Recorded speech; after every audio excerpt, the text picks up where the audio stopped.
de público. Bueno, No, hola a esperá un todos. segundito, André. André, Sí, ¿me esperás obvio. un segundito que Sí, sí, corroboro sí, algo del Power? sí.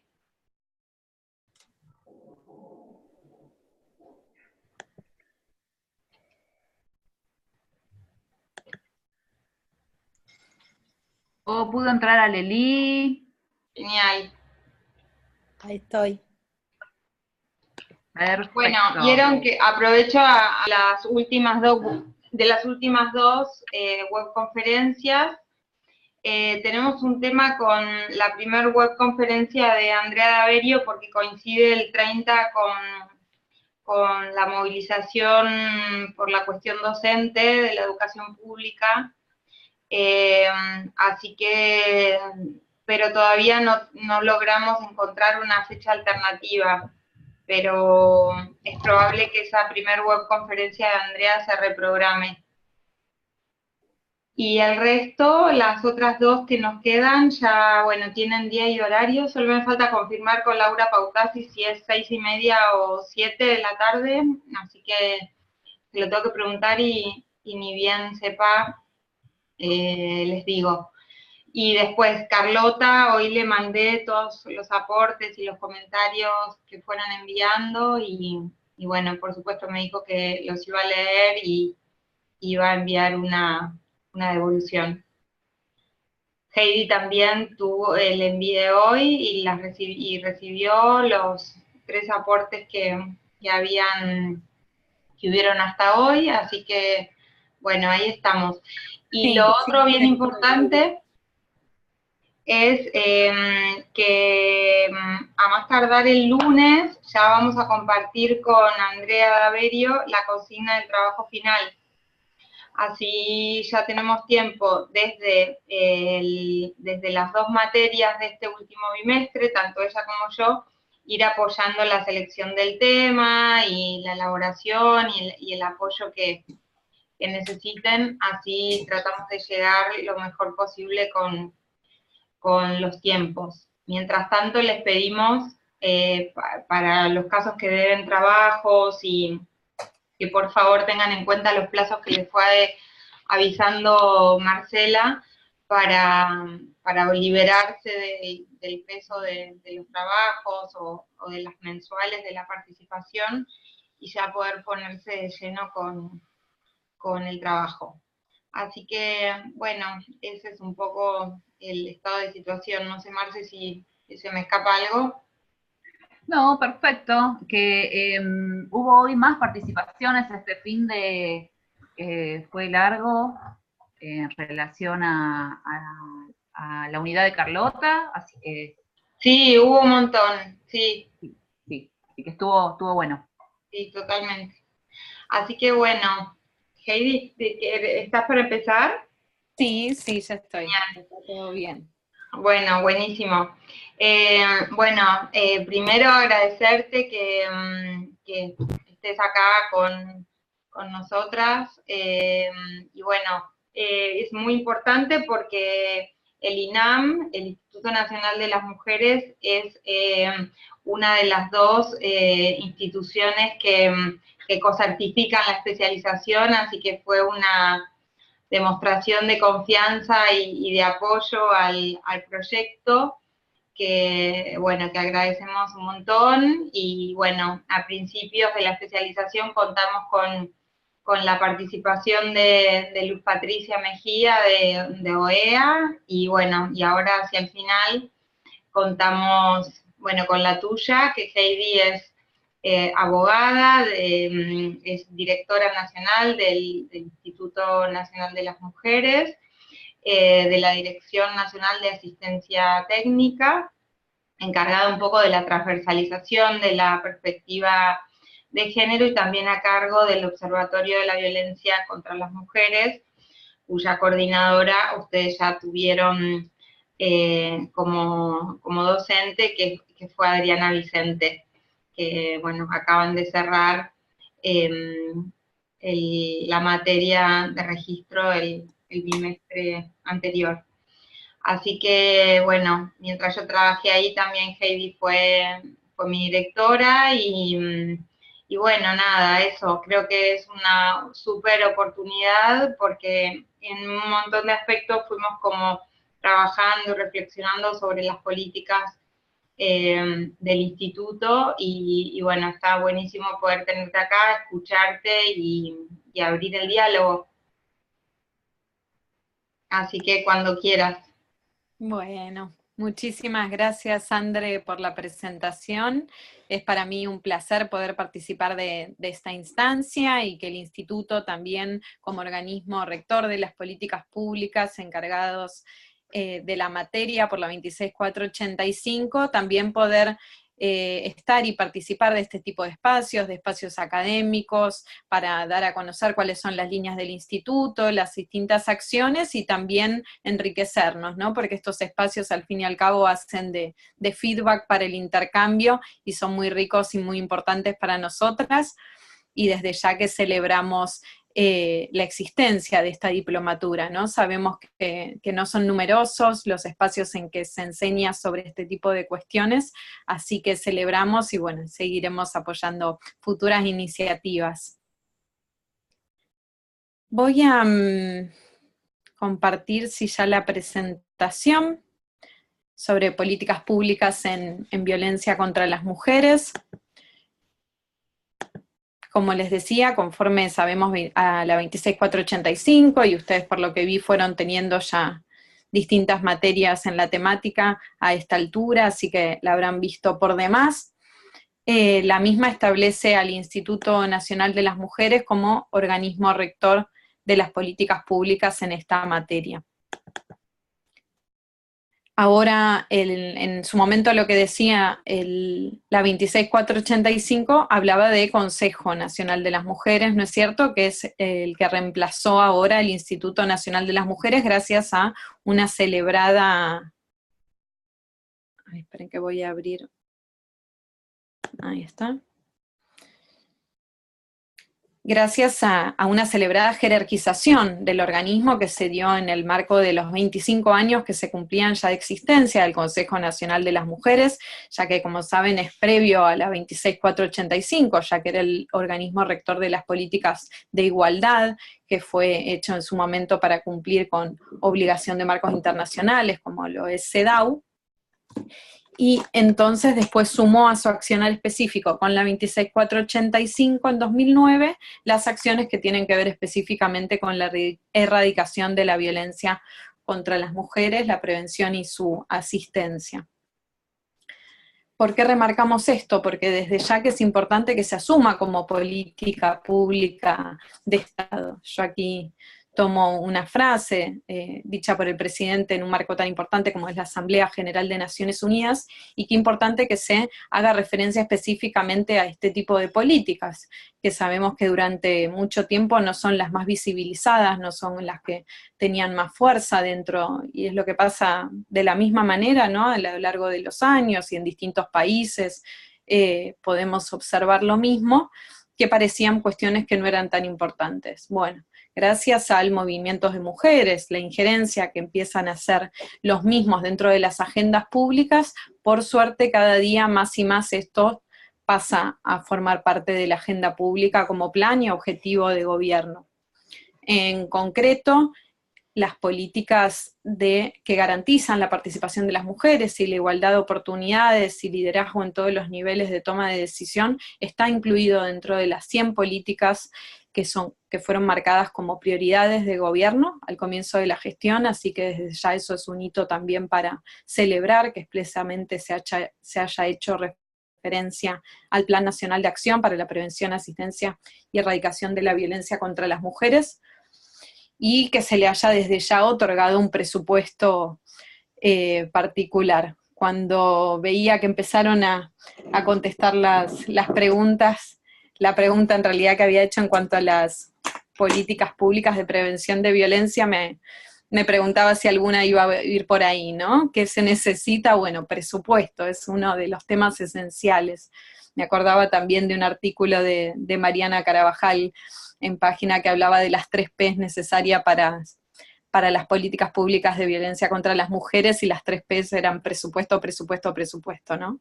Realmente si no tenemos presupuesto no vamos a poder hacer efectivas esas políticas, así que bueno, se necesita de la voluntad por un lado, y por otro lado del presupuesto para hacerlas efectivas, para ejecutarlas. Para hacer un paneo de situación, no quise entrar en detalle en cifras, porque como recién decía Adriana, sé que acaban de tener una materia con Adriana Vicente, coordinadora del Observatorio Nacional de Violencia contra las Mujeres, así que imagino que han trabajado el tema cifras específicamente, las que son trabajadas desde el observatorio, pero sí para ubicarnos desde el estado de situación que partimos. Compartir el número de femicidios del año pasado, del 2017, que conforme al registro nacional de la Corte Suprema de Justicia, de lo que realiza la Oficina de la Mujer, por suerte desde Ni Una Menos, ¿no? A partir de ese pedido comenzó el Estado a tener cifras oficiales de femicidio, que sabemos que hasta el momento eran brindados por la sociedad civil, únicamente por la Casa del Encuentro. En lo personal formaba parte del Observatorio de Femicidios Maricel Zambrano, que funciona en la Casa del Encuentro, entonces conozco lo que era hacer esa tarea relevando datos de diarios que surgían en los distintos medios de todo el país, como continúa siendo la Casa del Encuentro igualmente hasta hoy en día, pero bueno, lo que se reclamaba, y fue uno de los reclamos de aquel primer histórico Ni Una Menos, es contar con cifras oficiales por parte del Estado, y hoy por suerte contamos con ellas, gracias al registro de la Corte Suprema de Justicia de la Nación, mediante el trabajo que hace la Oficina de la Mujer. Entonces, frente a esta realidad, que es la violencia y los femicidios en concreto como su máxima expresión, que nos encontramos, nos preguntamos qué hace el Estado frente a la violencia contra las mujeres.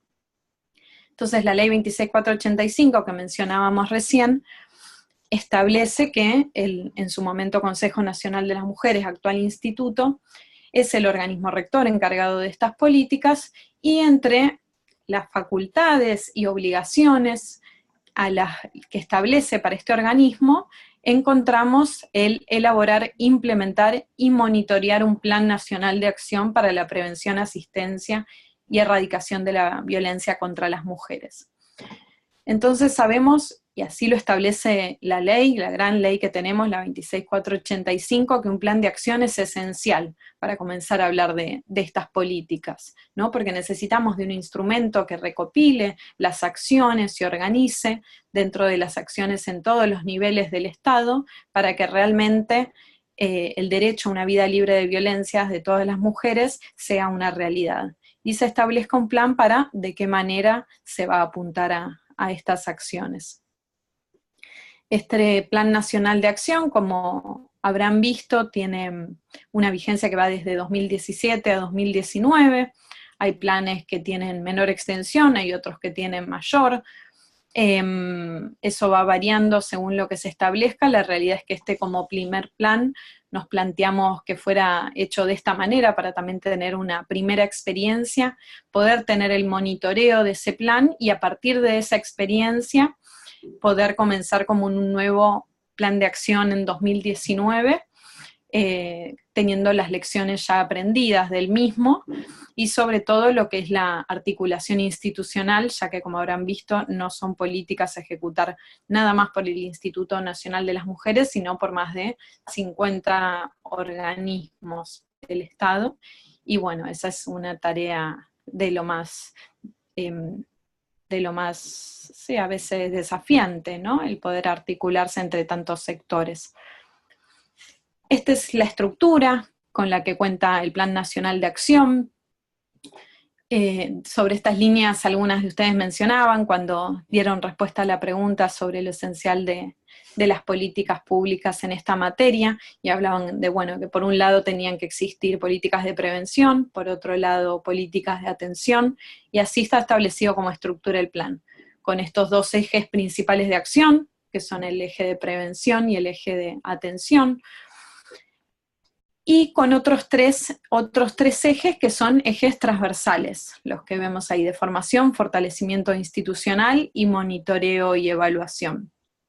El plan cuenta con 69 medidas, 137 acciones, pero es importante destacar de qué manera funcionan estos ejes que se describen allí.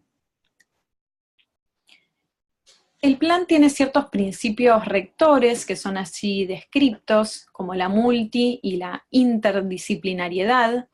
¿A qué refiere esto de la multi e interdisciplinariedad?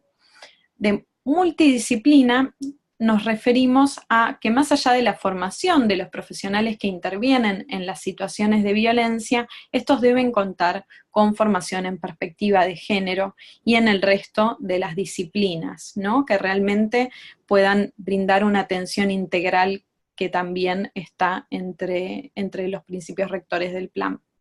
Por otro lado, la interdisciplina es la que permite que se aborde la temática de una manera integral, en equipos que tengan un abordaje psicológico, un abordaje legal, un abordaje social, y estos tres trabajando en un conjunto para no tener una única dimensión de la problemática, sino poderlo ver desde ese plano óptico mayor que hace a cada una de las disciplinas trabajando en conjunto para este objetivo.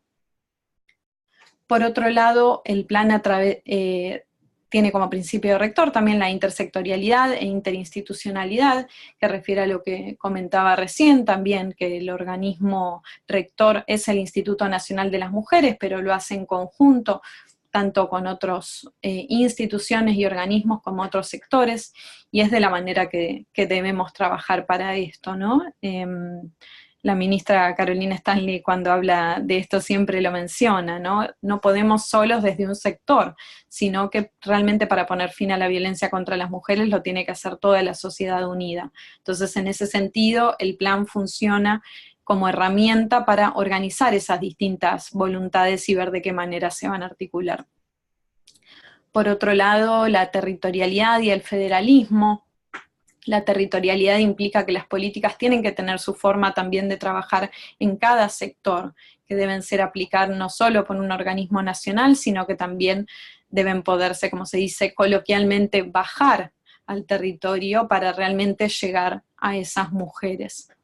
Y el federalismo, desde ya por las características de nuestro país, que a veces desde ya que también implica un desafío,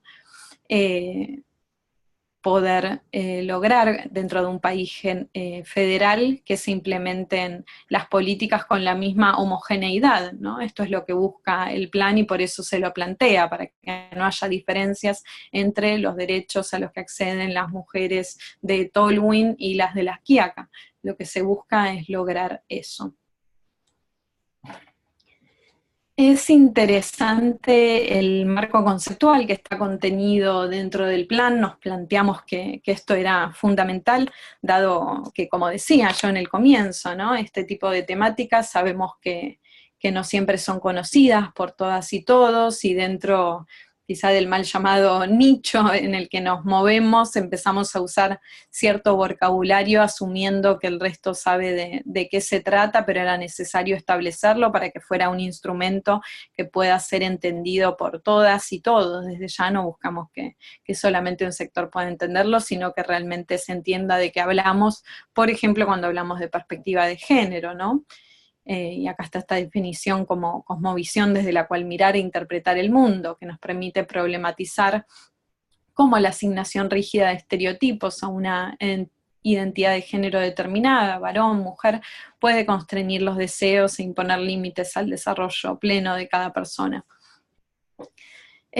Acá en realidad yo puse identidad de género, pero el plan muchas veces refiere a varones y mujeres, que esto a veces es cuestionado desde ya por ciertos sectores, teniendo en cuenta las leyes de avanzada con las que cuenta nuestro país, como lo es la ley de identidad de género.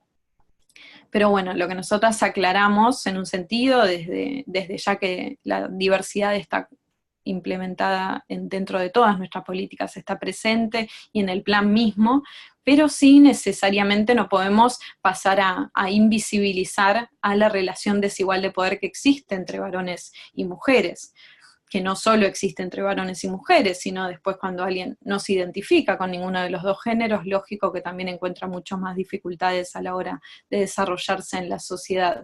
Pero creemos que necesariamente primero hay que visibilizar esas diferencias que existen en el modo de vivir la ciudadanía para cada uno. Así que es necesario a veces hacer referencia a este binomio.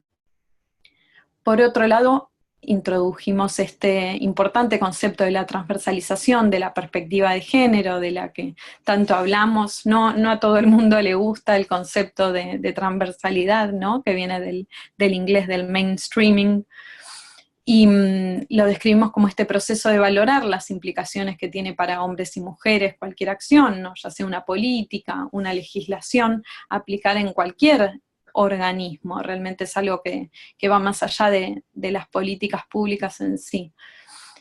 Y esto implica un verdadero desafío y es hacia lo que apuntamos en las acciones en general del Instituto Nacional de las Mujeres, particularmente desde la dirección a mi cargo de asistencia técnica, ya que sabemos que para lograr una igualdad de género entre varones y mujeres es necesario incorporar este tipo de políticas.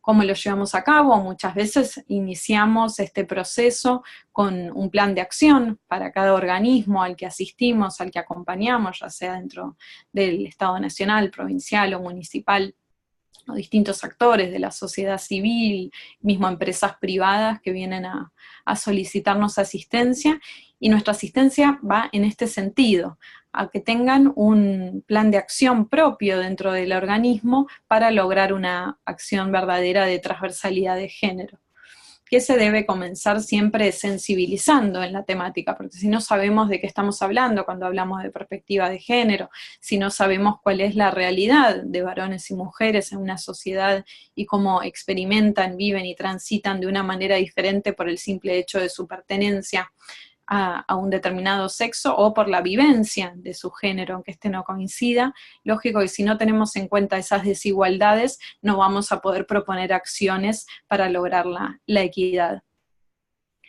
Por otro lado, el término de empoderamiento, también otro término bastante cuestionado, que no siempre gusta, pero que utilizamos mucho porque creemos necesario para hablar de estas políticas y necesariamente para que las mujeres dejemos de sufrir situaciones de violencia de género, tenemos que lograr un empoderamiento en cada una, que está definido como este proceso por el cual podemos acceder al control de recursos, lógico, tanto materiales como simbólicos, para reforzar nuestras capacidades y protagonismo en todos los ámbitos.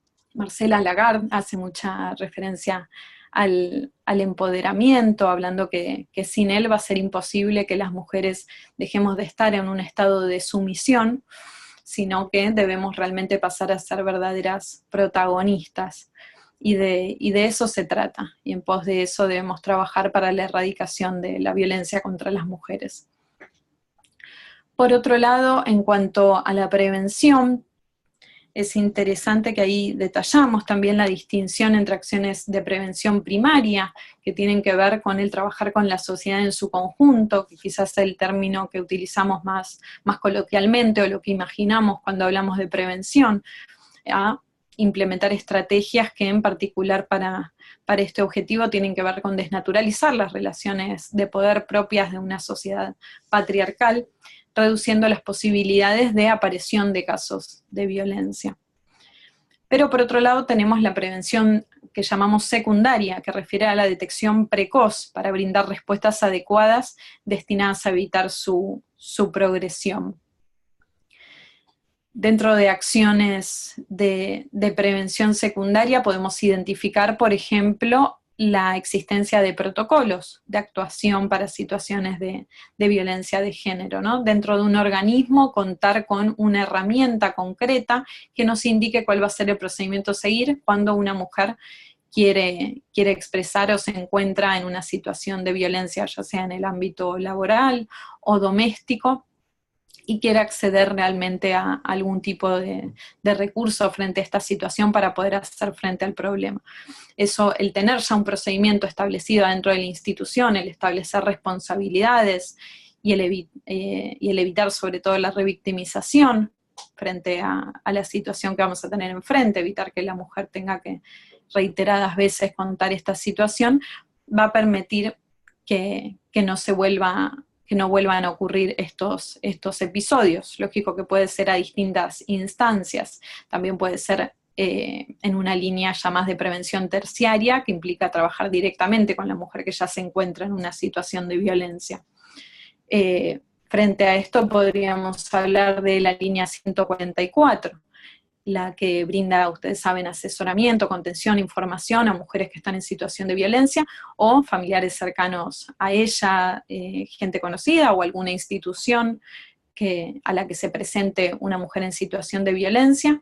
La línea 144 es un recurso gratuito que las 24 horas puede prestar este tipo de asistencia, de contención y además de articulación con los recursos con los que cuenta en todo el país.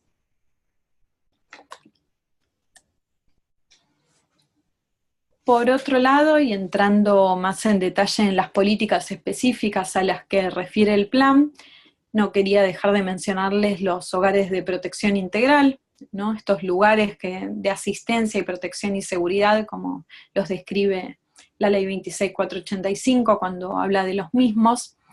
Y ahí también hacemos una diferencia en cuanto a de qué hablamos cuando hablamos de hogares de nivel 1, que son los que coloquialmente son referidos como refugios, que se caracterizan por una situación de mayor seguridad, que son lugares que no son conocidos hacia el público, lugares donde está bastante restringida la autonomía de la mujer en cierto sentido, porque se considera que está en un alto riesgo cuando se encuentra en un dispositivo con estas características.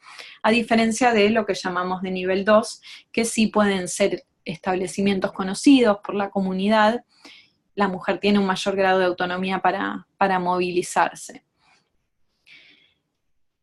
Quería compartirles esta diferenciación, pero también no dejar de decirles que la realidad es que no es tan rígida hoy día la diferenciación, porque se tiende a buscar lugares que permitan a la mujer una salida más pronta, como bueno, describimos en los de nivel 1, que tienen cierta dificultad para su reinserción posteriormente, pero bueno, la realidad es que muchos de los que se construyen hoy en día son en general de nivel 2, porque también tenemos que pensar en que no es lo mismo la ciudad de Buenos Aires que ciudades muy chicas en las que es muy difícil encontrarte con un dispositivo, con lo que implica una construcción de un lugar así, sin ser conocido por el resto de la comunidad, y además que si no fuera conocido sería porque tampoco las mujeres saben que pueden recurrir al mismo, entonces es bastante difícil en ciertas poblaciones imaginarse algo con estas características, por eso no es de lo más común. Por otro lado, antes les comentaba un poco sobre la línea 144, cómo es que funciona, y para eso les quería compartir un video, pero no sé si voy a poder hacerlo desde acá. No. Es la misma lógica, Heidi. Es la misma lógica. Vas a dejar de compartir esto y vas a Ok, lo hago elegir, vas a elegir el video. ¿O está puesto adentro del PowerPoint? Lo tenía preparado por las dudas separado, así que... Perfecto. Entonces tenés que dejar de compartir el PowerPoint por un momento y compartir este video. Es la misma lógica. Ok.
Ahí es.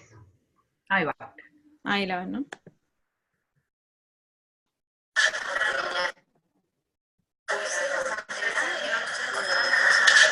144, buenas tardes. La línea 144 es una línea de orientación a mujeres víctimas de violencia. La mayoría de las profesionales y los profesionales acá son psicólogos y psicólogas, trabajadores y trabajadoras sociales, abogados y abogadas.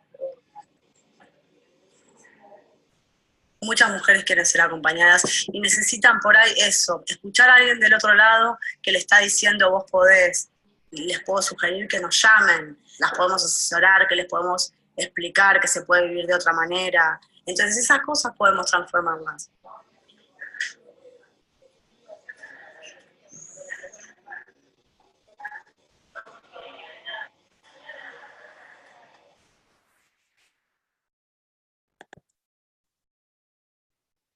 Bueno, ahí lo pudieron ver y escuchar, ¿no? Sí, sí. Perfecto. Bueno, como a ver. Ahora ven el power, ¿no? Sí, perfecto. Bárbaro. Como describían ahí la operadora en el video, la línea 144 es atendida por profesionales de las disciplinas que describió, y lo que busca es, como les decía, brindar información, contención a esta mujer que llama frente a la situación de violencia. Aclaramos siempre, no es un número de emergencias, desde ya que para emergencias es el número 911, por más de que muchas veces es lógico que se reciben este tipo de situaciones y lo que se hace es articular enseguida con el 911 para poder enviar un patrullero si se encuentra en situación de riesgo en ese momento. Pero siempre se aclara que no es específicamente para eso. La línea 144, al funcionar dentro del Instituto Nacional de las Mujeres como organismo rector de la política pública en la materia, como dije antes, lo que tiene de positivo esto es que frente a la realidad de un país federal, en donde los dispositivos de atención a estas mujeres no dependen directamente de la nación, sino de cada una de las provincias o municipios de los distintos puntos del país en donde se encuentran las mujeres que llaman, nos permite, dentro de las redes que conformamos como institución, como es el dispositivo del Consejo Federal de las Mujeres, que es el espacio de reunión liderado por el Instituto Nacional de las Mujeres, por su directora ejecutiva, Fabiana Túñez, en donde comparte junto a las máximas autoridades en la temática de cada una de las provincias de nuestro país.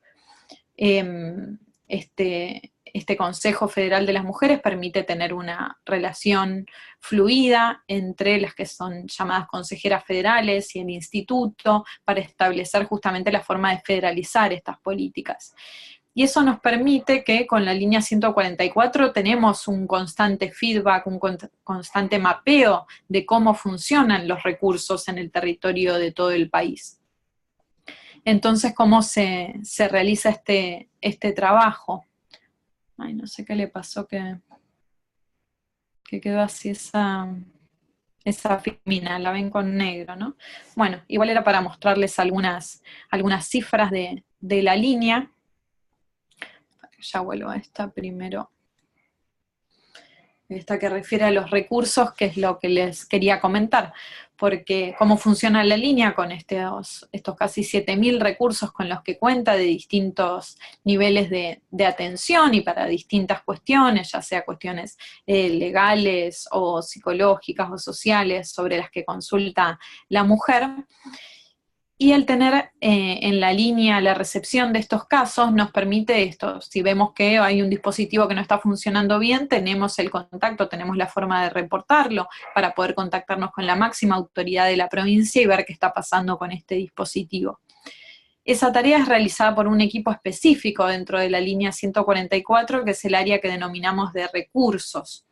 Este área, más allá de las llamadas que pueda recibir respecto a un recurso en particular y su funcionamiento, digamos, de lo que releve la operadora o el operador cuando atiende un llamado, hace constantemente esa tarea. ¿Por qué? Porque no queremos de ninguna manera darle a la mujer un recurso que no existe más, esté inactivo o cambió de teléfono, de dirección, lo que fuera. Entonces estos equipos lo que hacen es constantemente estar chequeando estos recursos.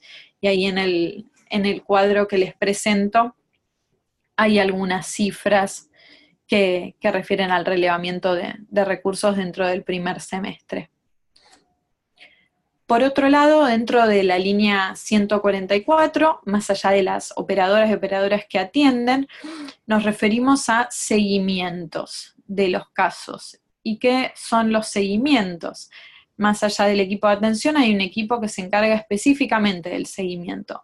La mujer es consultada respecto a si quiere volver a ser contactada, solicitándole siempre que brinde un número al que se le pueda contactar que sea seguro para contactarse con ella, según lógicamente la identificación del riesgo de esa mujer, pero sí para que no quede, no es un call center al que se llama para preguntar una información y nada más, sino que ahí se está hablando de situaciones de violencia por la cual tenemos una responsabilidad como organismo, y en el caso de existir gravedad, de que no sea una consulta nada más, se pide tener un seguimiento de la situación para ver cómo continuó el caso. Entonces estos equipos trabajan durante las 24 horas también haciendo un seguimiento, porque lógico que se nos presentan situaciones muy, muy disímiles y algunas que pueden representar mucho riesgo para la mujer y un trabajo arduo de muchas horas, como puede ser una mujer que llame encerrada, que no sabe dónde se encuentra, entonces haya que articular con las distintas policías que se encuentran en cada lugar, buscar de qué manera se reconstruye su llegada a ese espacio y ver cómo se puede llegar ahí. Esto para darles un ejemplo de una situación en la que se requiere una intervención prolongada por bastantes horas en contacto todo el tiempo y en articulación con distintos organismos. También sucede mucho mujeres que quieran, que estén aquí en Argentina y quieran retornar, por ejemplo, a su país de origen, porque vinieron acá quizá con una pareja que terminó siendo violenta y ella se encuentra sin redes en el país, entonces hay que articular todas las acciones posibles. Entonces, bueno, también ahí se trabaja en conjunto con Cancillería, por ejemplo, con el consulado que corresponda también interviniente, para poder dar respuesta a esta situación. También en este cuadro ven descritos las articulaciones con el Ministerio de Desarrollo Social. El instituto, desde que fue jerarquizado como organismo descentralizado, funciona dentro de la órbita del Ministerio de Desarrollo, con el que siempre el Consejo de la misma manera estuvo bastante emparentado cuando pertenecía también al Consejo Coordinador de Políticas Sociales, y de esta manera permitimos el ingreso a los distintos programas con los que cuenta el Ministerio, para las mujeres que así lo soliciten o lo necesiten. En particular se trabaja mucho con el programa Hacemos Futuro, que es lo que antes era el programa Ellas Hacen, y continúa con la misma línea, por lo cual ser mujer en situación de violencia es una de las formas de ingresar a este programa para poder recibir esta mujer una determinada suma de dinero mensualmente, que sabemos que es esencial para salir de esta situación de violencia, el lograr cierta disposición económica para la situación. Por otro lado, dentro de la línea también existe, no dentro de la línea específicamente en realidad, pero sí hay una articulación con un área que fue creada dentro del instituto, que es la de litigio estratégico. Esta refiere a casos en que ya necesitan una intervención judicial, ya sea con presentación de amicus curiae, por ejemplo, en distintas causas, ya sea con pedido de informes, continuamente en causas, por ejemplo, de femicidios que no son caratuladas como tales, se interviene desde este área de litigio estratégico pidiendo informes al juzgado y a la fiscalía interviniente sobre el porqué de la caratulación de una causa de una determinada manera u otra, y marcando presencia como instituto rector en la materia y haciendo un seguimiento desde cerca de estos casos.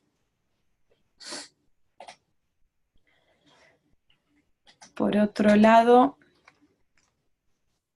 la primer filmina que les había compartido refería a la cantidad de llamadas que se reciben en la línea, que las diferenciamos de esta manera. Ustedes pueden ver igual de detallados los informes de la línea 144, ya les habrán comentado en la página del INAM, se suben ahí todos los meses, con la novedad reciente de que ahora contamos con tablas dinámicas, así que ahí es muy fácil poder observar las distintas cifras que van surgiendo de la línea.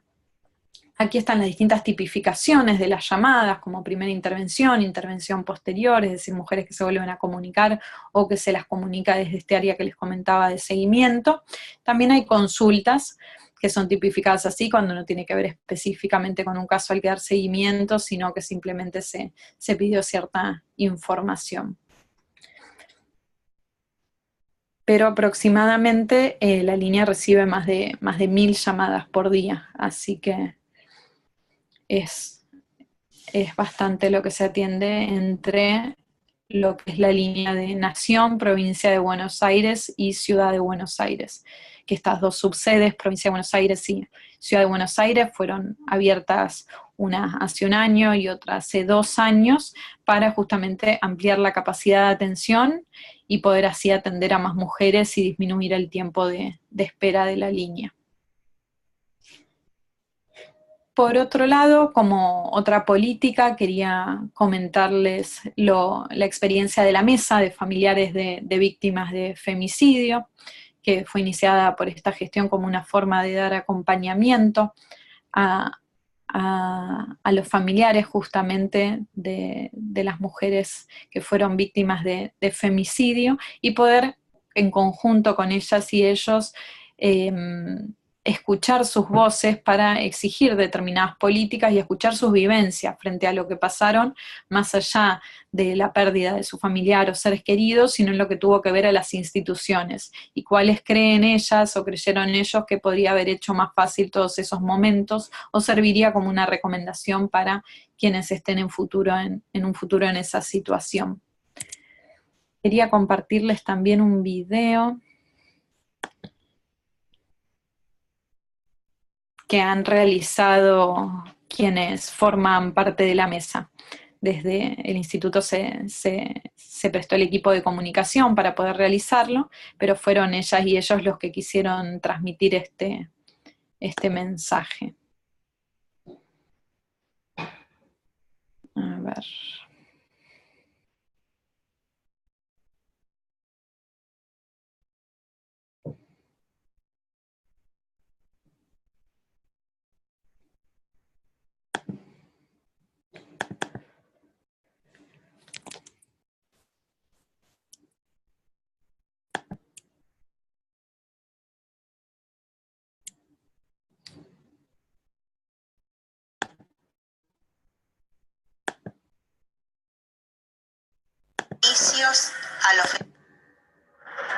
Basta de beneficios a los femicidas.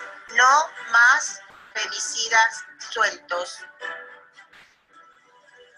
Nuestro dolor es más grande cuando la justicia no llega. Que la justicia tenga en cuenta las voces de las mujeres.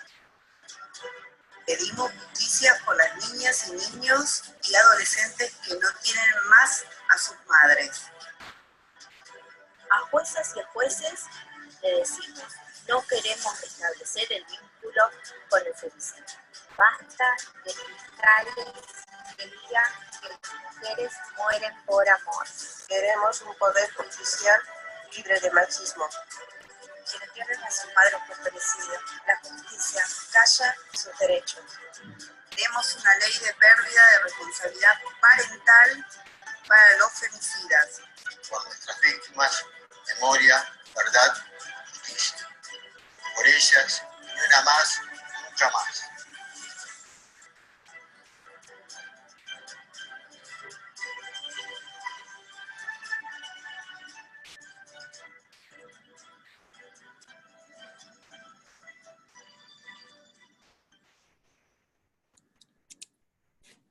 Pudieron escucharlo bien, ¿no? Sí, perfecto. Bueno, esto fue hecho anteriormente, saben que algunos de los reclamos que hacían allí ya son un hecho, como la responsabilidad parental del femicida condenado, o la llamada Ley Brisa, que refiere a esta suma económica para hijas e hijos de víctimas de femicidio, que hoy por suerte ya contamos Yo soy con Nacha, ella. del Consejo Nacional de las Mujeres. Estamos muy satisfechos de estar trabajando con las Ay, perdón que empezó un... migrantes emprendedores y con las mujeres emprendedoras que tanto aportan desde sus culturas y con sus costumbres Ay, perdón que empezó un video y lo quiero a frenar. engrandecernos, a multiplicar, a pluralizar y No hay ser más problema, no hay democráticos problema. del mundo y los acompañamos.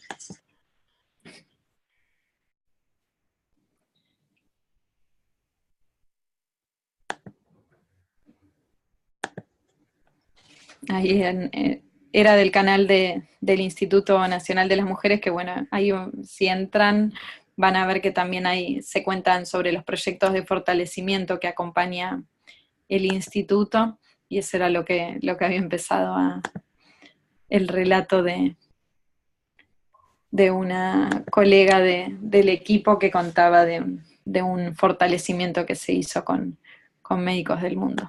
Ahí ahora volvemos al Power. Perfecto.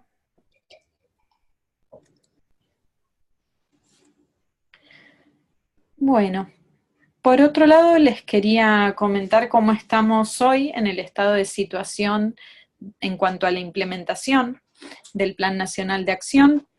En este momento, a más de un año de su implementación, 1 año y medio, cómo fue cumpliéndose los diferentes hitos según los ejes. Nombraré algunos a modo de ejemplo, pero después les voy a referir dónde pueden encontrar más información también sobre estos. En cuanto al eje de prevención, ahí ponemos como ejemplo la transversalidad de género en educación. Hemos celebrado convenios, por ejemplo, con la Universidad de Buenos Aires y otras universidades como Siglo XXI, ahora estamos por firmar con la UNSAM, para lograr estas acciones que hablamos antes de transversalidad de género dentro de las universidades, que tan importante es ver de qué manera se van a incorporar en las currículas estas temáticas. En el caso de la UBA, como comienzo, por ejemplo, diseñamos una capacitación dirigida al personal docente, además de haber trabajado también con el personal no docente de la UBA, particularmente sobre cuestiones de violencia de género, pero esta capacitación se hizo de manera virtual a través de la Secretaría Académica de la UBA y por suerte tuvo muy buenos alcances. Realmente la inscripción en el mismo superó las expectativas, lo que esperaban, y lograron así tener a muchas y muchos docentes capacitados en la temática con la idea de que incorporen estos conocimientos a la materia que dan, que brindan. Por otro lado, como ejemplo de comunicación con perspectiva de género, dentro del Observatorio Nacional de Violencia contra las Mujeres, que como dijimos funciona en el INAM por mandato de la 26485, se incorporó este capítulo, que es el Observatorio de Violencia Simbólica y Mediática. Este observatorio recibe denuncias mediante nuestra página, pueden ver, tienen un link para completar, en lo que refiere a los mensajes que transmiten situaciones de discriminación o que reproducen estereotipos dañinos para las mujeres, como es descrita la violencia simbólica en la 26485. Y lo que tiene de particular, si bien articula con otros observatorios preexistentes, como los de la Defensoría del Público, en articulación con INADI, es ampliar su ámbito de actuación más allá de específicamente lo que hace a la televisión o los medios escritos, que sabemos que la discriminación y la violencia simbólica va más allá de esos muchas veces. Pueden ver en la página también los distintos informes que va realizando el observatorio. Se crea, en principio, como trabaja es con una instancia de mediación ¿no? Asesorando en primera instancia a las partes que hayan incurrido en este tipo de violencia, tratando de acercarnos. Y bueno, lo que se encuentra muchas veces, para nuestra sorpresa o no, es un total desconocimiento de lo que implicaba esta acción, ¿no? Por más de que a veces se digan mensajes que realmente preocupan en cuanto a no solo la falta de perspectiva de género, sino la misoginia que encontramos en estos discursos. Y bueno, por medio de a veces los canales creativos publicitarios, ¿no? Una total falta de conciencia de lo que esto implica, por lo cual en general fueron muy bien recibidos los asesoramientos del observatorio, y eso abrió las puertas para iniciar un recorrido de capacitaciones y demás para establecer un replanteo a nivel institucional en donde se hubiera dado la denuncia. No solo actúa igual a través de denuncias, lógicamente, sino también de oficio, por lo que percibimos. Un caso reciente que habrán visto fue la publicidad ahora por el Día de la Niñez en los supermercados Carrefour, que enseguida se vio en las redes estas campañas que decían con sede campeón o con sede cocinera, y mostraban los juguetes bastante estereotipados para nenes y nenas, pero encima con esta ya descripción que ponía a uno en lugar de campeón y a otra enseguida en responsable de las tareas del cuidado. El observatorio enseguida en Twitter se puso en contacto con el supermercado, y para nuestra sorpresa hubo una respuesta positiva muy rápida encima, porque enseguida la empresa salió justo recientemente en un espacio que compartimos para la articulación de estas políticas con el Ministerio de Trabajo, que es la Comisión Tripartita para la Igualdad de Oportunidades, estuvo presente un gerente de Carrefour y comentó sobre la situación, y de hecho fue lo primero sobre lo que habló. Se habrá dado cuenta que estábamos preparadas para hablar al respecto, y dijo, bueno, como en toda gestión de riesgos, y asumimos la responsabilidad, y enseguida retiraron toda esta cartelería, toda esta campaña de los supermercados.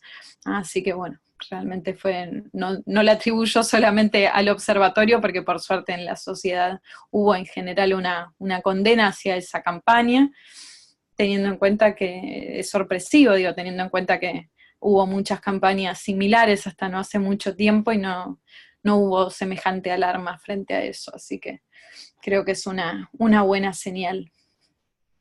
Por otro lado, ahí vemos también el eje de atención integral, que se ejemplifican algunas acciones para el fortalecimiento, por ejemplo, en particular de la línea 144, con la ampliación de la capacidad, como les comentaba antes, con la apertura de las subsedes en provincia de Buenos Aires, que es quien ahora esta subsede atiende los llamados de provincia de Buenos Aires, que implican la mitad de los llamados prácticamente que recibe la línea, teniendo en cuenta la población de provincia de Buenos Aires, y por otro lado la subsede Cava, que también se encontraba entre las principales jurisdicciones de las cuales se recibía llamadas de la línea. Durante 2017, frente a esto, se experimentó un aumento en el casi 50 y en el 46% de las llamadas, al aumentar esta capacidad de atención. Hay este promedio que les comentaba antes de más de 1000 llamadas diarias, que implica un incremento frente a 2016 también. La gratuidad de la comunicación a través de celulares, en realidad más que gratuidad, sabemos que la línea 144 es gratuita, pero lo que ocurría es que si no teníamos crédito en el celular, la empresa nos impedía hacer este tipo de llamadas gratuitas. Entonces lo que se hizo, articulando con responsabilidad social empresaria del Ministerio de Desarrollo, es lograr que todas las compañías celulares firmaran un compromiso por el cual habilitaron que los celulares que no tuvieran crédito se iban a poder comunicar también con la línea 144, permitiendo así que más y más mujeres se comuniquen. Por otro lado, la creación del área de litigio estratégico que les comenté también antes. Ahí está el número de intervenciones de 2016, con las características que también les comentaba, amicus curiae, pedidos de informes, y de esta manera trabaja el área.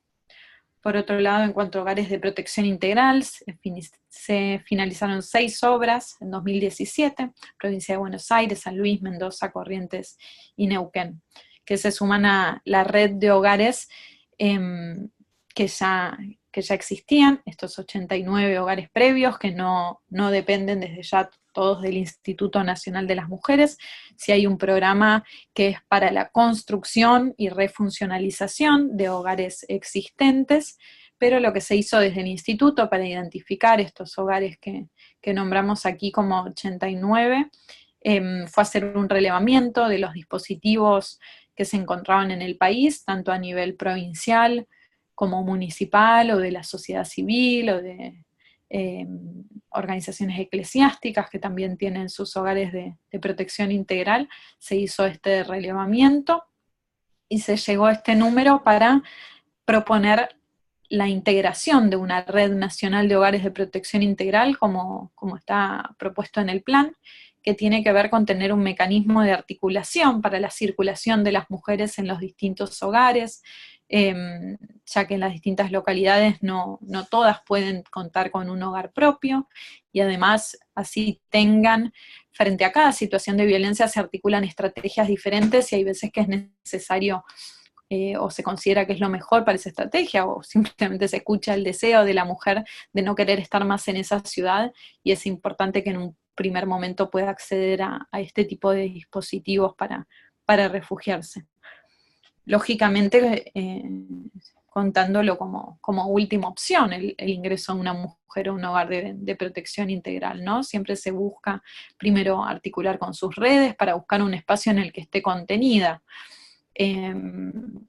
Sí, no se evalúa desde ya que existe un riesgo muy alto, pero bueno, también existen otras medidas para evitar que después ella lo experimente como un aislamiento, que le vaya a dificultar más la salida del hogar, que deberían ser lugares transitorios, no para una estadía muy prolongada. Entonces, bueno, ese es uno de los objetivos de la Red Nacional de Hogares de todo el país. Por otro lado, el poder brindar como instituto una certificación en cuanto a la atención que reciben las mujeres en cada uno de ellos, y poder realmente lograr que, como comentaba antes en cuanto a la territorialidad y el federalismo, que logremos la misma atención en todos los puntos del país. Para eso, desde el instituto capacitamos a todos los equipos que se encuentran desempeñándose dentro de los hogares, ofrecemos este tipo de asistencia, así como la asistencia que refiere a los insumos con los que cuenta un hogar de protección integral. Ahí tenés una pregunta, no sé si querés seguir avanzando y terminar, o hay una pregunta que te hace llegar Claudia. Bueno, ¿cómo estamos de tiempo? Casi promediando la hora. Pero deberíamos estar terminando, ¿a qué hora? Como lo manejes vos, y de paso, si hay alguna otra pregunta, darle un espacio para las preguntas. Bueno, ningún problema. Lo que solemos es rondar la hora y media, Heidi, de webconferencia, así que Okay. ¿vos cuánto tiempo te calculas que te queda? Sí, pensaba ese tiempo. Si quieren, Listo. continúo un poquito más y Dale. ahí voy a Total, las la preguntas. pregunta está por escrita, así que no nos la vamos a olvidar. Bueno, perfecto. Yo sigo Dale, un poquito avanza más tranquila. y retomo todas las preguntas. No sé si porque tengo que salir de la presentación, y así no estoy saliendo y volviendo. Dale. Por otro lado, comentarles también el eje transversal de fortalecimiento institucional. Como hito se ha conformado el Consejo Consultivo Ad Honorem de la sociedad civil, en la que se logró tener representación de las 24 jurisdicciones de nuestro país. El Consejo Consultivo Ad Honorem es un mandato de la 26485, principalmente el plan, lógico que está hecho en base a la misma, ya que la 26485 establece obligaciones no solo para el instituto, sino para el resto de los ministerios, y al instituto le establece determinadas acciones en concreto, y la conformación de un consejo consultivo es una de ellas. El Consejo Consultivo está compuesto por organizaciones de la sociedad civil de cada una de las provincias, 2 organizaciones por provincia. Una tiene un perfil, se busca en realidad que haya una con un perfil más académico y otra con un perfil de abordaje territorial para poder contar con ambas miradas. Y el objetivo de este Consejo Consultivo es hacer de asesor a la 26485 refiere a la presidenta del Consejo Nacional de las Mujeres, actual directora ejecutiva del Instituto Nacional de las Mujeres, y hacen un asesoramiento en cuanto al cumplimiento de las políticas, particularmente de prevención, asistencia y erradicación de las violencias, en cada una de las provincias a las que estas organizaciones pertenecen. Continúo para no retrasarme, pero bueno, porque son temas de los que podría hablar mucho tiempo y son dispositivos realmente muy interesantes para la política pública. Hubo una ampliación del programa de fortalecimiento institucional del INAM, que es el que le comentaba antes que había iniciado el video. Este es un programa que lo que hace es fortalecer, por un lado, a las áreas mujer municipales, que son los dispositivos que en general se encargan de la atención de la violencia contra las mujeres a nivel municipal. Entonces el programa tiene específicamente, está apuntado a fortalecer mediante un proyecto que se realiza en conjunto con los agentes territoriales del área de proyectos del instituto y con la idea de implementar una acción determinada en ese municipio en torno a la violencia contra las mujeres. Ese es un programa que también puede ser aplicado por organizaciones de la sociedad civil que trabajen en la materia y por las áreas provinciales, hay una diferencia ahí en cuanto al monto, lógicamente, pero también las áreas provinciales que existen en todas las provincias y son las que conforman el Consejo Federal del que hablé antes, pueden también aplicar a estos proyectos que se encuentran en la página del instituto.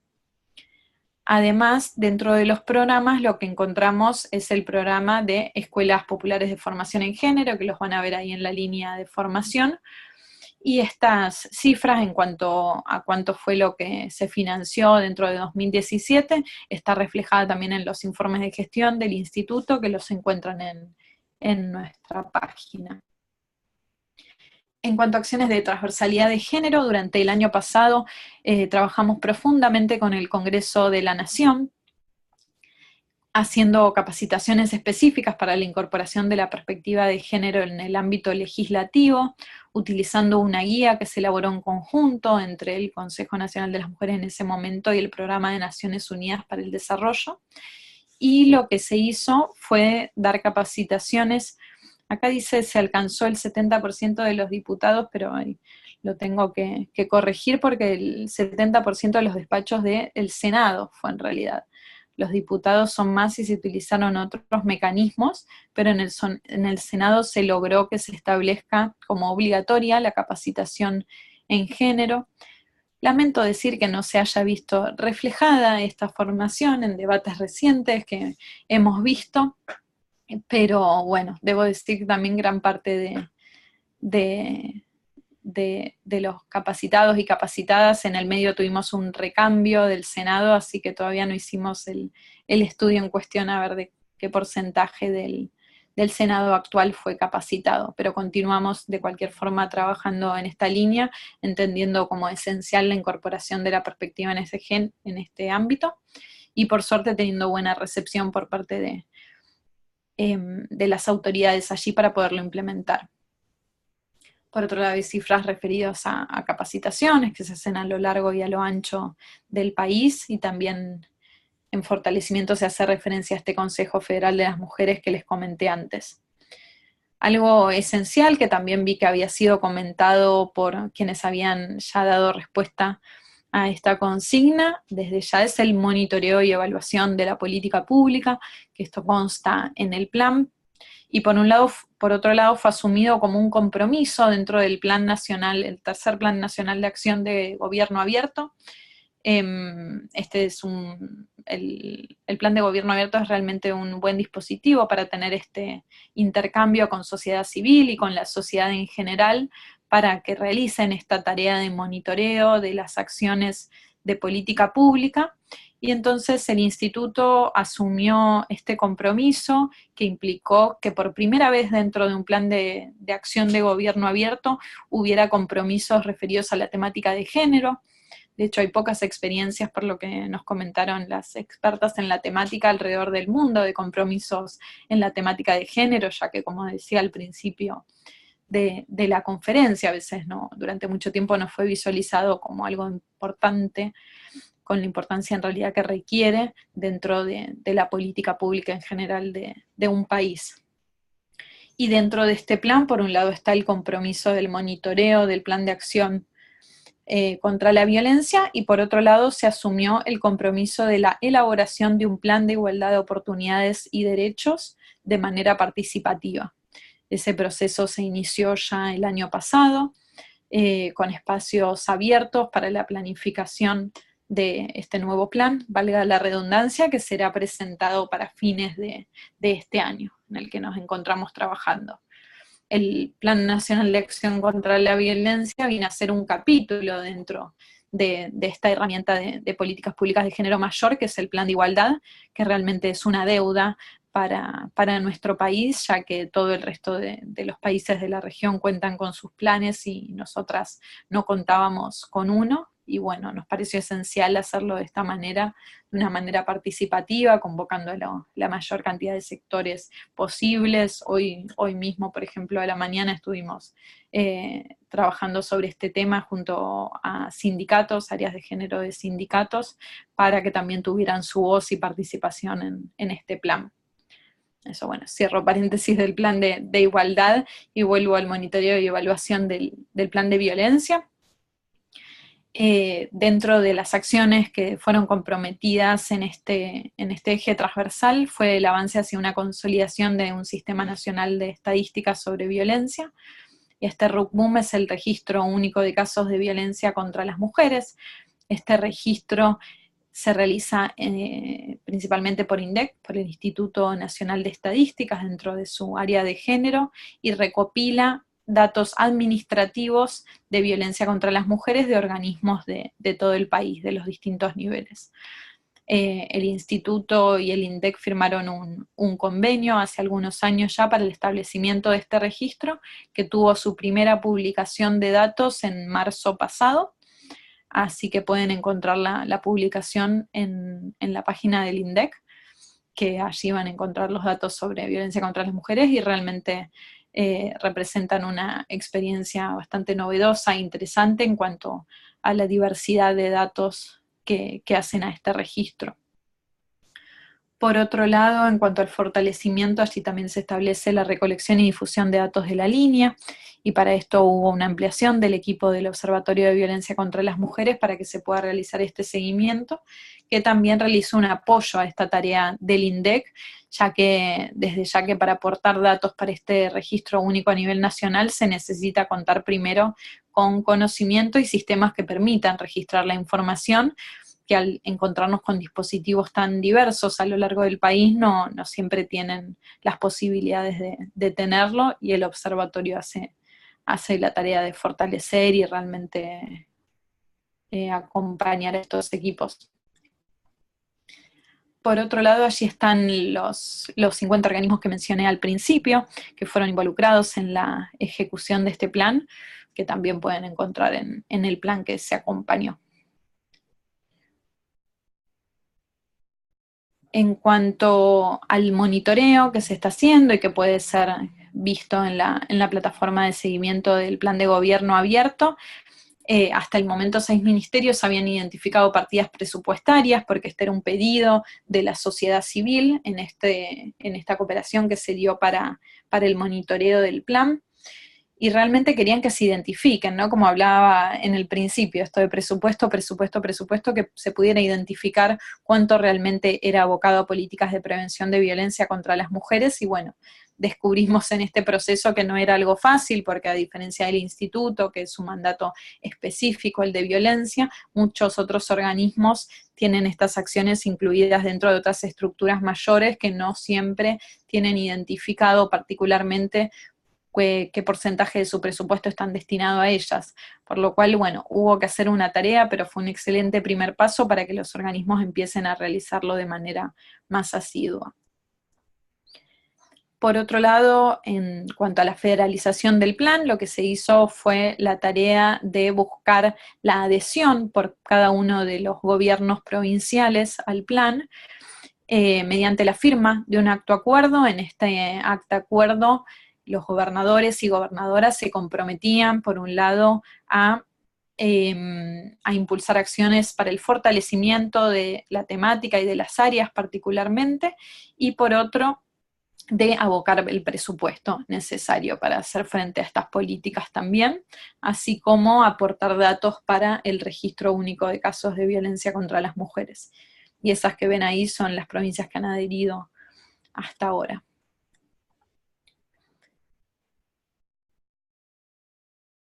Aquí están los compromisos específicos a los que le hacía referencia recién. Y eso es todo. Ahí ese link que encuentran es al que hacía referencia antes, la plataforma Trello, en la que se puede hacer un seguimiento del monitoreo del plan, para que puedan consultar el punto de implementación de cada uno de los hitos.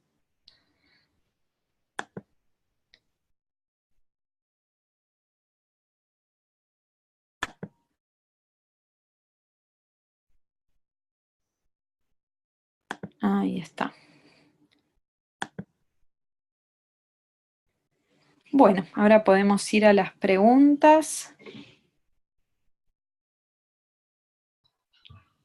¿Podés ver ahí la pregunta que te hacía Claudia? Al lado del icono de compartir pantalla hay uno que es chat o chatear. Sí. Dice Claudia, hay un proyecto de ley para la creación de un equipo judicial especializado en violencia familiar, sexual e institucional. Exacto. Este proyecto de ley tiene que ver con lo que al principio de las tratativas de este proyecto se denominaba como fuero único. Tiene que ver con la implementación de un fuero único para evitar esta compartimentación que se hace de las situaciones de violencia por parte de la justicia, cuando hay algunas situaciones que son llevadas por el tribunal, por el juzgado de familia o el juzgado de paz, en el caso de algunas jurisdicciones, otras que son llevadas por el ámbito de la justicia penal, con poca interrelación entre las mismas, y no teniendo estas características que decíamos como en el principio rector del plan de interdisciplina, es decir, que exista no solo una mirada jurídica, como es lo que habitualmente encontramos en la justicia, sino también una mirada social sobre la problemática y psicológica también. Entonces, esa es la propuesta a la que refiere este anteproyecto, que hemos participado como instituto, y se propone para la idea de este dispositivo único. Hay algunas experiencias que ya se están empezando a identificar en nuestro país, en Salta. Bueno, en el caso de Córdoba, lo que existe ahora es un polo de la mujer que busca, por un lado, tener todos los recursos a los que puede acceder una mujer ubicados en el mismo espacio físico, eso también ayuda mucho a la ruta crítica, que es descrito como este derrotero que tienen que atravesar las mujeres en situación de violencia frente a las distintas instituciones a las que tienen que acceder, no siempre encontrando una respuesta efectiva. Entonces a eso refiere el proyecto. No sé si era esa la pregunta, mi opinión. En lo personal, sí, desde ya que apoyamos este tipo de iniciativas, es muy frustrante cuando vemos en la justicia, así como comentaba, desde el área de litigio estratégico se acompañan muchas situaciones y muchas veces tenemos la sensación de que no son, el problema está tan compartimentado que no es visto la situación de la mujer de manera más completa, ¿no? Bueno, en lo personal trabajé también muchos años brindando asistencia jurídica gratuita a mujeres en situación de violencia y acompañando, veíamos realmente esta situación que lamentablemente persiste, sobre todo cuando no hay formación en la temática y no se puede ver realmente lo que implica estar atravesando esta situación y bueno, y las características también a veces del del sistema judicial que no deja de ser una estructura patriarcal, por lo cual este tipo de proyectos que tiendan a tener otra mirada sobre la problemática con equipos especializados, que sí siempre lo que hacemos hincapié es que deben contar con eso, con una capacitación específica en la temática, y desde ya que si hacemos oficinas especializadas y ponemos al frente a gente que nada conoce sobre la temática, tampoco vamos a tener respuestas.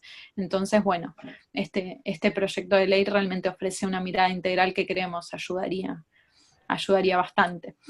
El Ministerio de Justicia tiene bastantes compromisos desde ya acá incluidos en el plan, como lo son las tobilleras, que implican un mecanismo de control, que es algo sobre lo que se había hablado, creo también en los comentarios, ¿no? Que se empiece a controlar a los agresores en lugar de las mujeres. Muchas veces en las situaciones de violencia tenemos esta sensación, que al final la mujer es la que tiene que estar dando mayores explicaciones, es la que se tiene que estar sometiendo muchas veces a, ya sea una restricción de su libertad, porque es ella quien tiene una custodia, o ya sea por la cantidad de trámites que se le exigen desde los distintos sectores que tenga que hacer ella, mientras pareciera que nada pasa con el agresor, ¿no? Entonces las tobilleras, estos dispositivos para controlar las medidas perimetrales particularmente, realmente son un muy buen instrumento para muchas veces salvar vidas de las mujeres frente a las alertas que mandan los dispositivos. Y eso se está implementando ya en bastantes provincias del país. Es necesario bastante despliegue para hacerlo, por el rastreo y para poder identificar con el sistema de 911, poder generar esas alertas para que realmente sean seguros para las mujeres.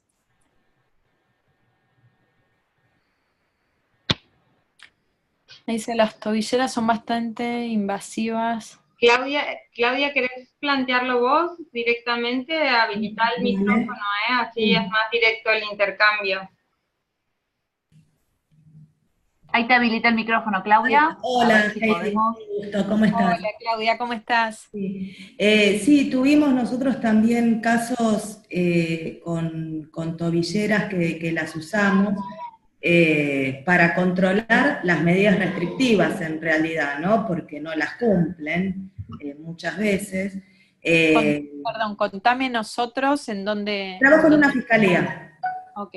Trabajo en una fiscalía. Y hay casos, no tuvimos muchos casos de tobillera, pero el último de los casos, un caso muy, muy complicado por ella también, ¿no? Con muchas, lo típico, muchas idas y vueltas, en cuanto a después arrepentirse, viste, un discurso muy, muy ambivalente, justamente por la situación en la cual se encontraba.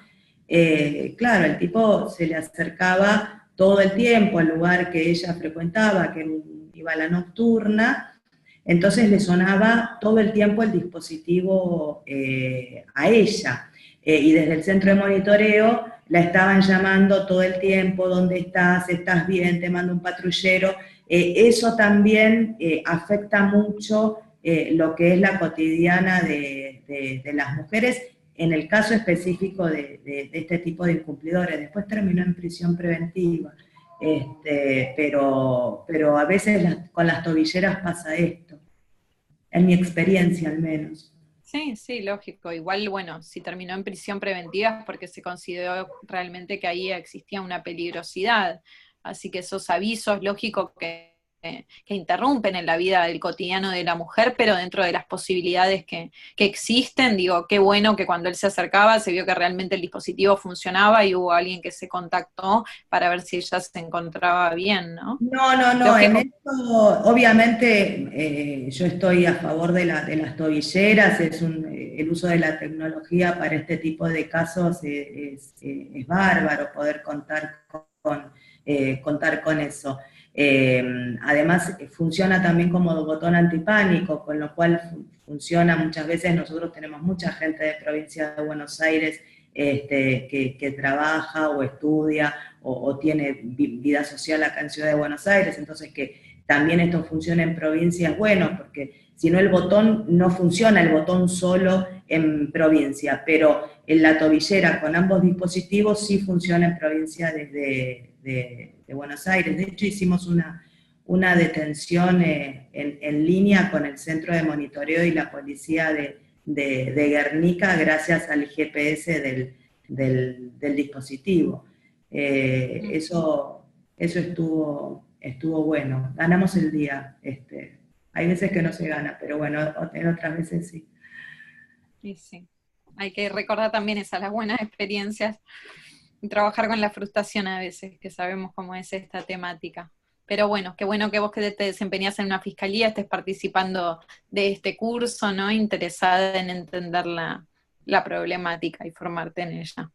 Sí, yo soy igual, creo que quizás en algunas participaciones lo dije, me parece, no sé, hay veces que tengo como pensamientos encontrados, ¿no? Porque tampoco estoy como muy a favor de especializar toda la justicia. O sea, especializamos en menores, especializamos en drogas, especializamos en violencia de género, entonces seguimos haciendo como compartimentos en la justicia, pero yo creo, por lo menos en lo que es mi experiencia, que los tribunales también tendrían que estar especializados. Realmente, más allá que el enfoque tiene que ser obligatorio para todos, ¿no? Un enfoque de género, ves muy poco enfoque de género en los tribunales. Y a las fiscalías especializadas nos tratan de fundamentalistas, entonces hay a veces muy pocos lugares de encuentro con los jueces y las juezas. Bueno. Te cuento que estamos por lanzar junto con la Federación Argentina de Magistrados un curso virtual en su plataforma que fue realizado con nuestro asesoramiento y el de la jueza María Pía Leiro, que estuvo acompañando de Campana, que estuvo acompañando todo el proceso. Así que bueno, esperamos que como resultado muchos y mucha justicia ahí también estudiando, interesándose por esto. Sí, de hecho la FAMA hace un encuentro este viernes justamente por este anteproyecto, ahí en la sede en 11. Ya lo veníamos escuchando en las últimas jornadas de violencia, pero a nosotras también desde la Fiscalía nos había parecido un buen proyecto, porque bueno, en la parte operativa pasa lo que decís vos, y llamás a Civil para certificar y te dicen por teléfono no certificamos, y decís te estoy llamando de una fiscalía, es urgente, no, me tenés que mandar un oficio. Bueno, y esas son cosas que vivimos todo a diario entre justicia penal y justicia civil, como en otros casos que hay juzgados que están mucho más consustanciados también y que trabajamos muy juntos en eso, les mandamos testimonios y enseguida ellos toman intervención por la 26485, cuando vemos que quizás lo hacemos estratégicamente, ¿no? Quizás sabés que no tenés mucha cabida acá desde la parte penal, le mandás testimonios al juez civil y el juez civil actúa, pero bueno, es muy artesanal el trabajo, no es que hay una coordinación, lo que vos explicabas, lo intersectorial, ¿no? Que claro, es lo que falta mucho. Sí, por eso creo que realmente sería un buen avance llegar a este modelo. Sí, quienes no están de acuerdo con la justicia especializada, en general sobre lo que hacen hincapié es sobre la importancia de que todas y todos estén formados en esta temática, pero yo creo que no es una cuestión para descartar, porque digamos la perspectiva de género y el conocimiento sobre violencia particularmente no es solo necesario para trabajar en situaciones de violencia, porque muchas veces sabemos que no están visibilizadas o están presentes por más de que estemos trabajando un asunto diferente en concreto e interviniendo ahí desde la justicia. Entonces, yo digo, vayamos por los dos canales. Por un lado, que quienes trabajan en eso están especializados, así como le exigimos a un juez penal estar especializado en derecho penal, ¿no? Bueno. Pero sí que la perspectiva de género y el conocimiento sobre la temática tiene que estar en todos los fueros. No sé si hay más preguntas. Muchas gracias, Claudia.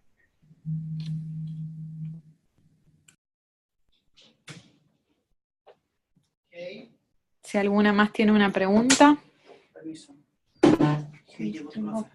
Bueno, creo que ya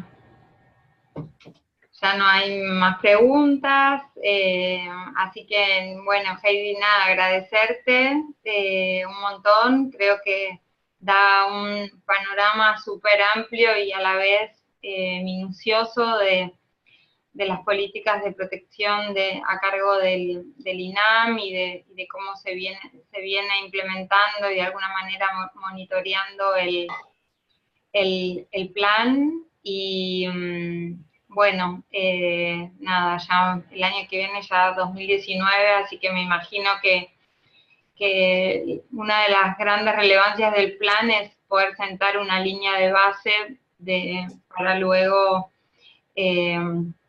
de cara al siguiente plan, tener una base más sólida para el monitoreo, para el seguimiento, para la evaluación de las políticas, que bueno, que era lo que de alguna manera se necesitaba de arranque en relación a este punto. Así que, bueno, en ese sentido es más que auspicioso y de cara también a lo que viene. Así que, bueno, muchas gracias. Lo que siempre contamos lo mismo, pero lo que suele pasar es que la gente, después compartimos el link porque la webconferencia la grabamos y que la mayoría la ve en el momento que puede. Con lo cual, seguramente, y a partir de la consigna que propusiste, haya más comentarios y aportes que yo te los voy a ir reenviando por si quieres hacer un comentario general, me lo envías y yo lo comparto. Así que bueno, esa es un poco la dinámica. Y bueno, tu clase, hicimos la webconferencia, cada tema toma 2 clases. Y te acordás que por temas de agenda tomamos la primera semana, con lo cual tenemos esta semana y la que viene para tu tema. Así que yo en unos días, si hay más aportes, te los reenvío.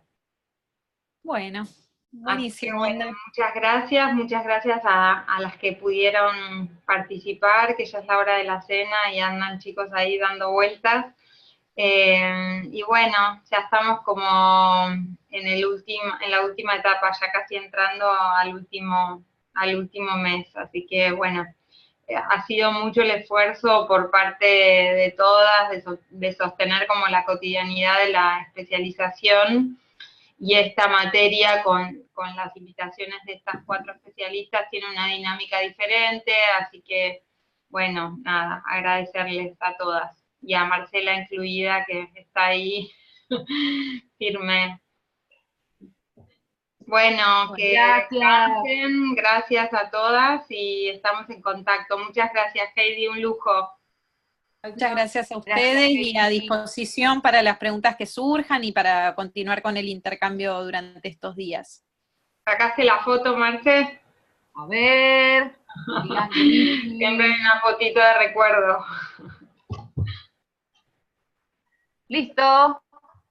Bueno, whisky. Chao. Gracias a Chao, buenas noches. participar. Gracias. Adiós. Chao. Un gusto, buenas noches.